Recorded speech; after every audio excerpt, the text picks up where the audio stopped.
It seems like most Enlightenment philosophies are very similar in terms of the core teachings and views, but I haven't come across the idea of a personal God that Gabriel speaks of in the Kabbalistic tradition and other traditions. If there is one reality, then how can different sages come to different understandings in general and specifically in regard to a personal God? Well, a personal God is very much part in the yogic tradition. You have Shaivites, you have Vaishnavites, so that's not really true. So there is a personal God. There's so many stories in the yoga. There's more stories in the yoga tradition than there are really in the Kabbalistic Hebrew tradition about, Krishna and so forth. So this is the key understanding. If you're just doing Advaita Vedanta, there's not a personal God, but there is. Paradoxical is the Advaita Vedantists that most people are familiar with, Nisargadatta, Rama Maharshi, specifically did personal God pujas every day. So we kind of look at that and see why do they do that? Because in the yogic tradition we call bhakti. You want to keep the heart open. You've got rasa. So what happens when no personal God, there's a missing of rasa. And so these enlightened beings, even after enlightenment, are still doing pujas, personal God, prayers to personal God. That's a very important principle. And at the same time, in Kabbalistic tradition, there's only God.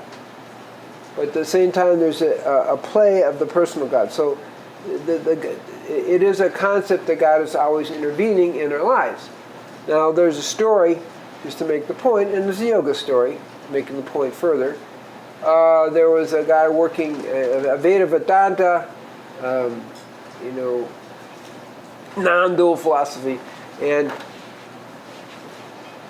he was never acknowledging the personal God, but Shakti got a little annoyed with him and struck him with intractable diarrhea.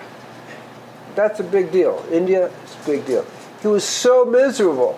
He was like a saint already. He was so miserable that he decided to commit suicide by walking into the water and drowning himself. So he walks in the water, and the water divides. He says, "This is too much. I surrender. I acknowledge the Shakti energy, but please stop the diarrhea." So once he acknowledged the existence of Shakti, personal God, and the diarrhea stopped. He had to swim out to get back out. But he wasn't swimming in his diarrhea. So let's get clear. When we talk theoretically, non-dual, no God. Okay, no personal God. When you talk practically, when you study what did these great enlightened beings do that we know about, there is a personal God. So, in Taoism, it's the flow. It's Tao becomes the personal God unfolding within you. The only tradition that blatantly, because Islam obviously is Allah, personal God. In Native American traditions, Tankasha. Okay, so what are we talking about? Buddhism is the only one that explicitly doesn't have a personal God. So I would say it the other way around. Most traditions do have a personal God when you look at the story throughout the world, and only Buddhism doesn't. So I think, I hope that answers the question, and that maybe it's backwards. That why is it that Buddhism doesn't have a personal God is a question rather than Kabbalah. The Torah personal God is unique. It's not unique at all. It's pretty much the trend. Where it gets confused is when you wake up at a certain level, you have a non-dual reality level of awakening, as well as a dual reality where you have a personal God, where you have the bhakti, And that allows you to have what we call devakut.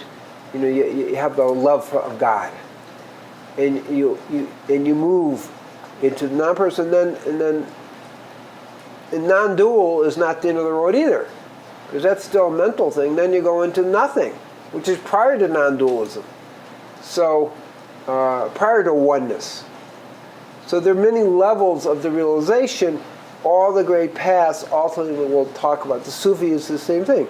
That they clearly have a personal God, but then that at a certain level of perception disappears. But we don't want to get confused as if that's the only perception. There are multiple levels of perception, all of which, in a certain way, using yogic terms, keep the rasa going. It's a good question.